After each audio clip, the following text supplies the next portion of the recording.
वज़ीर आला रेवंत रेड्डी ने कहा कि साबिक़ चीफ मिनिस्टर चंद्रबाबू और YSR राजशेखर रेड्डी के KCR ने हैदराबाद शहर को तरक्की दी है। उन्होंने कहा कि तरक्की के हवाले से इनके फैसलों को आगे बढ़ाया जाएगा। उन्होंने कहा कि वो इंतजामिया के लिए कुछ वक्त चाहते हैं और किसी को घबराने की ज़रूरत नहीं है। वज़ीर आला रेवंत रेड्डी ने हैदराबाद के नानक रामगुड़ा में तामीर करदा फायर डिपार्टमेंट के मरकजी दफ्तर और कमांड कंट्रोल सेंटर का इफ्तिताह किया। इस मौके पर उन्होंने कहा कि फायर डिपार्टमेंट न सिर्फ आतिशदगी के हादसात की रोकथाम के लिए बल्कि बहुत से संगीन हालात से इनकी खिदमत अनमोल हैं। बताया जाता है कि आतिशदगी के हादसात में लोगों को बचाया गया है। उन्होंने कहा कि ये दुरुस्त नहीं है कि महकमा फायर के पास अच्छी इमारत नहीं है। उन्होंने कहा कि शहर की तरक्की उस वक्त ही मुमकिन होगी जब अमन व अमान होगा। उन्होंने कहा कि हैदराबाद की तरक्की को लेकर कुछ लोगों को कुछ गलतियां हुई हैं और इन पर बहस करने का कोई फ़ायदा नहीं है। उन्होंने कहा कि जल्द ही रीजनल रिंग रोड शहर के नवाही इलाके में आ जाएगी। रिंग रोड के इर्द गिर्द मेट्रो रेल की सहूलत भी फराहम की जाएगी। उन्होंने कहा कि हैदराबाद शहर समेत पूरे तेलंगाना की तरक्की के लिए मनसूबाबंदी की जा रही है। उन्होंने कहा कि तरक्की को 3 हिस्सों में आगे बढ़ाया जाएगा। अर्बन, सेमी अर्बन और रूरल के तौर पर तरक्की दी जाएगी। फायर सेफ्टी डिपार्टमेंट రాష్ట్ర కార్యాలయ ప్రారంభోత్సవానికి బాధ్యత తీసుకున్న అడిషనల్ డీజీ నాగిరెడ్డి గారు,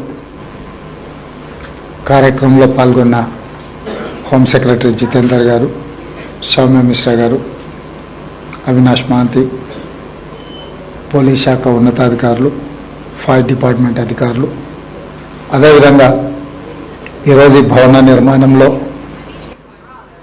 ఒక ప్రభుత్వ కార్యాలయాన్ని ఏర్పాటు కోసం సహకరించిన క్రెడై మిత్రులందరికీ కూడా శుభాకాంక్షలు, అభినందనలు. మిత్రులారా, ఫైర్ డిపార్ట్మెంట్ ఫైర్ యాక్సిడెంట్స్ అయితేనే కాదు, వరదలు వచ్చినా, అగ్ని ప్రమాదాలు జరిగినా, రోడ్ యాక్సిడెంట్స్ జరిగినా, కన్స్ట్రక్షన్స్లో ఏదైనా బిల్డింగ్స్ కొలాప్స్ అయినా, ప్రమాదం అంటూ జరిగితే అందరికంటే ముందుగా వచ్చేది ఫైర్ డిపార్ట్మెంట్. వాళ్ళందరూ వాళ్ళ ప్రాణాలకు తెగించి ఇతరుల ప్రాణాలను కాపాడడానికి కృషి చేస్తారు. వాళ్లకు రాష్ట్ర స్థాయి కార్యాలయం లేదంటే ఇప్పుడే వస్తూ నాగిరెడ్డి గారితో మాట్లాడితే నాకే ఆశ్చర్యం వేసింది. ఎందుకంటే స్టేట్ ఎకానమీలో భాగస్వాములు అయ్యే వివిధ శాఖలకు అనుమతులు ఇచ్చేది వాళ్ళే. ప్రధానంగా కన్స్ట్రక్షన్ సైడ్, రియల్ ఎస్టేట్. ఈరోజు తెలంగాణ స్టేట్ ఇన్కంలో మెజారిటీ రోల్ ప్లే చేస్తున్నది infrastructure, particular construction industry.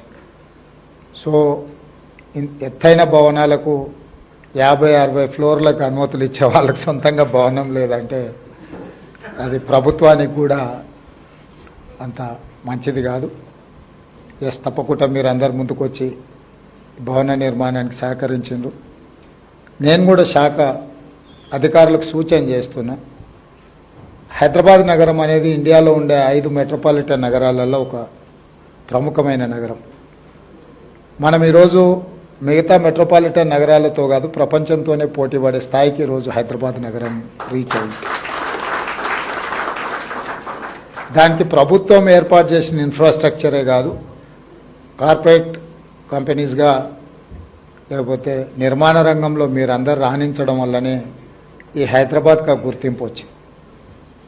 Outer ring road కావచ్చు, అంతర్జాతీయ ఎయిర్పోర్ట్ కావచ్చు, ఐటీ సెక్టర్లో వచ్చిన ఈ మొత్తం పెట్టుబడులు కావచ్చు, హైటెక్ సిటీ కావచ్చు, హైదరాబాద్ నగరానికి కృష్ణా గోదావరి జలాలను తరలించడం ద్వారా ఇక్కడికి వలస వస్తున్న వాళ్లకు తాగునీటి సమస్యలను తీర్చడమే కాకుండా food industry, hotel industry, other industries కూడా ఏదైతే అవసరాలు ఉన్నాయో వాటన్నిటిని తీరుస్తూ ప్రధానంగా మధ్యతరగతి, దిగువ తరగతి ప్రజలకు ఉపయోగపడే విధంగా మెట్రో రైల్ నిర్మాణం కానీ, MMTS నిర్మాణం కానీ, ఇవన్నీ కూడా హైదరాబాద్ నగర అభివృద్ధికి ఉపయోగపడ్డాయి. వీటితో పాటు ఏ నగరంలో అయితే శాంతి భద్రతలు ఉంటాయో ఆ నగరానికే పెట్టుబడులు వస్తాయి.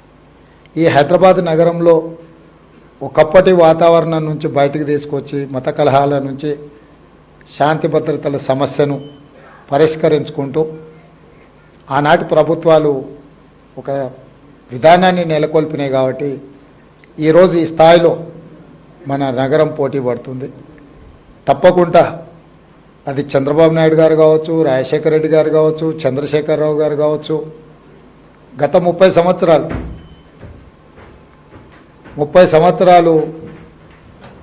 10 సంవత్సరాలు చంద్రబాబు నాయుడు, 10 సంవత్సరాలు రాజశేఖర రెడ్డి గారు, 10 సంవత్సరాలు చంద్రశేఖరరావు గారు. రాజకీయాలు ఎలా ఉన్నా, వాళ్ళ ఆలోచన విధానం ఎలా ఉన్నా, హైదరాబాదు నగర అభివృద్ధి విషయంలో గత ప్రభుత్వాలు తీసుకున్న నిర్ణయాలను కొనసాగించుకుంటూ ఇంకా మంచి నిర్ణయాలతోనే వాళ్ళు ముందుకెళ్ళిండ్రు. ఈ సాంప్రదాయం కొనసాగుతుంది. చాలామందికి కొన్ని అపోహలు ఉన్నాయి. ఆ అపోహలను చర్చించుకోవడం వల్ల ఏం ప్రయోజనం లేదు.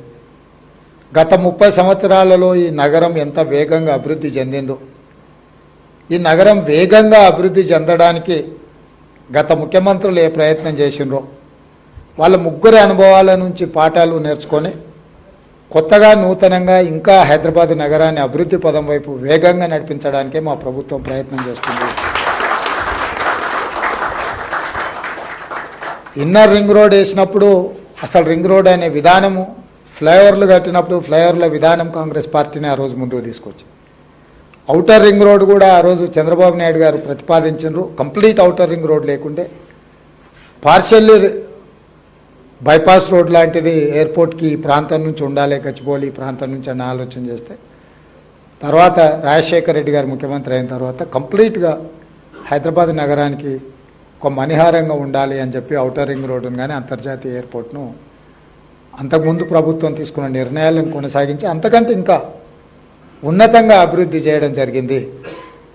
ఈరోజు ఔటర్ రింగ్ రోడ్ తర్వాత రీజనల్ రింగ్ రోడ్డు రావడానికి గత ప్రభుత్వం తీసుకున్న నిర్ణయాలు కేంద్ర ప్రభుత్వం అనుమతి ఇచ్చింది. మధ్యలో కొన్ని కారణాల చేత వాయిదా పడుతూ వచ్చింది.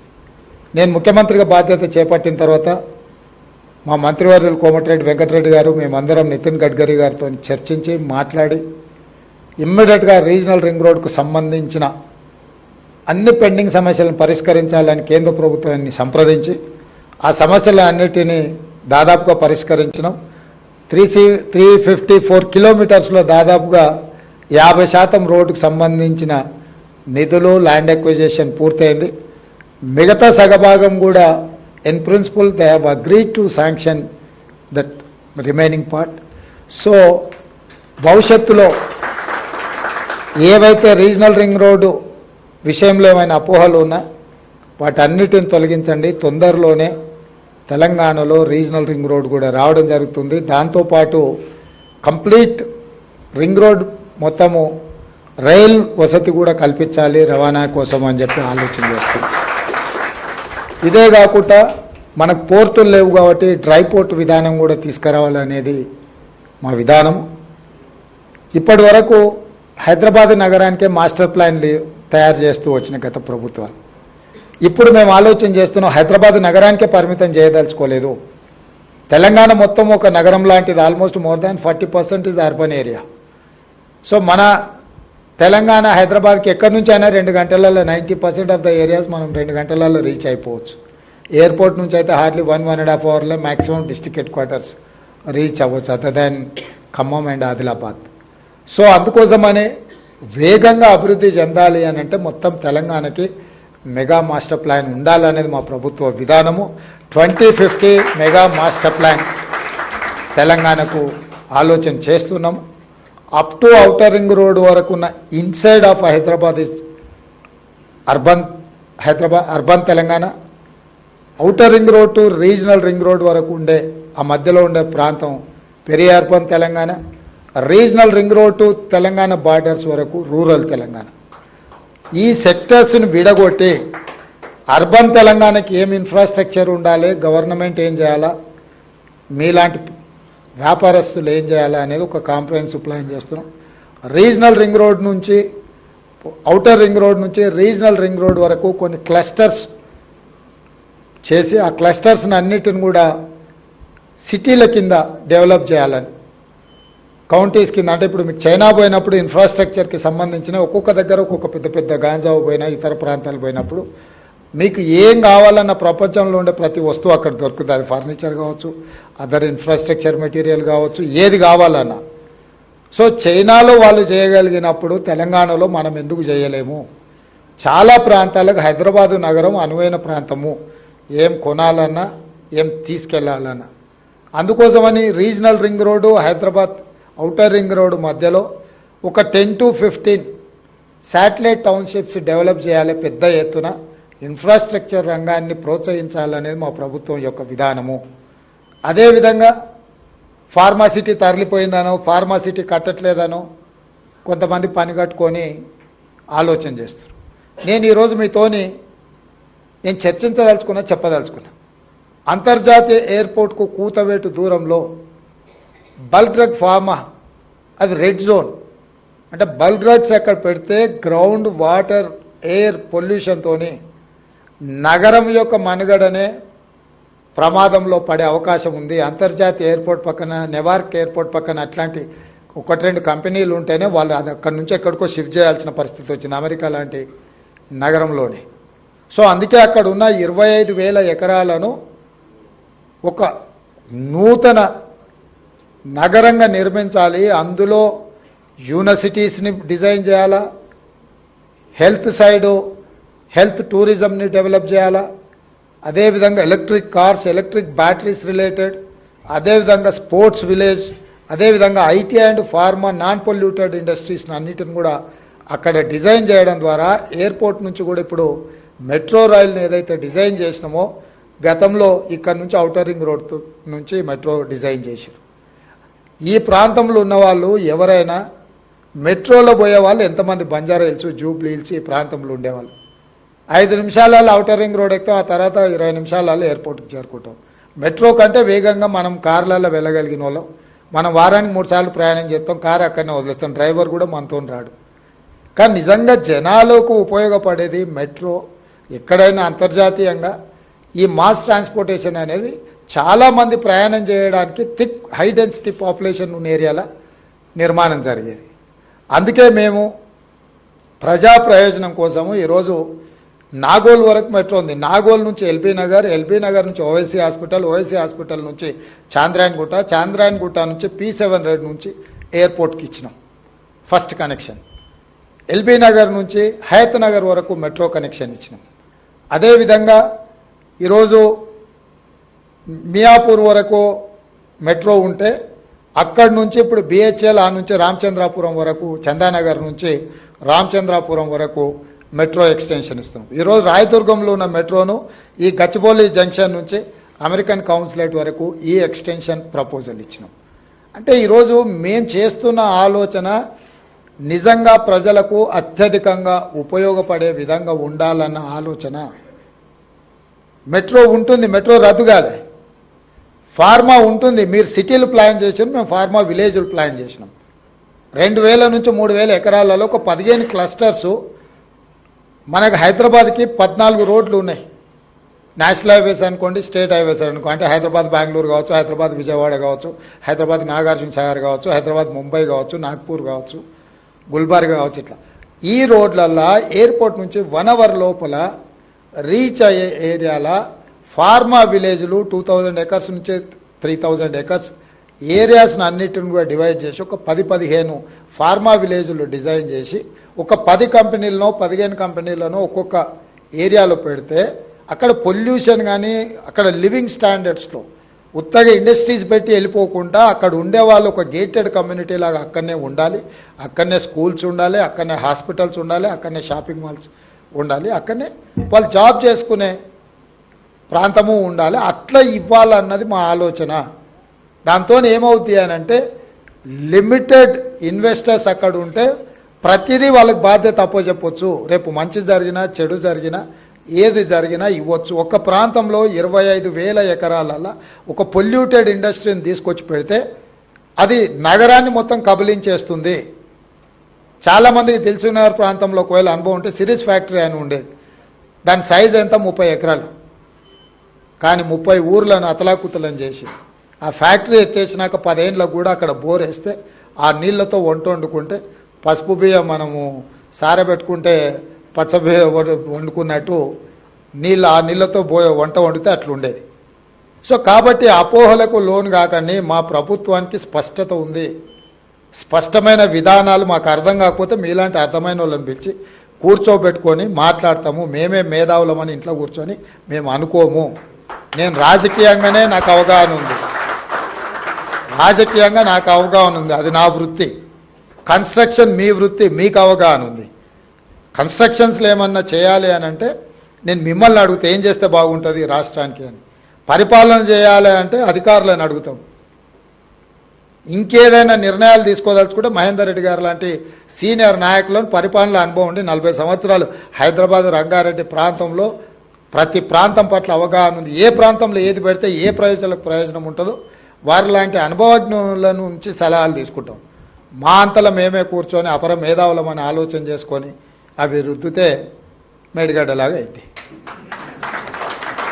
కాబట్టి అట్లాంటి పని చేయదలుచుకోలేదు మా ప్రభుత్వము. 2 రోజులు ఆలస్యమైన అనుభవజ్ఞులతో మాట్లాడతాము, వాళ్ళ సలహాలు సూచనలు తీసుకుంటాము. మేము ఓపెన్ మైండ్తో ఉన్నాము, మాకు బేసజాలు లేవు.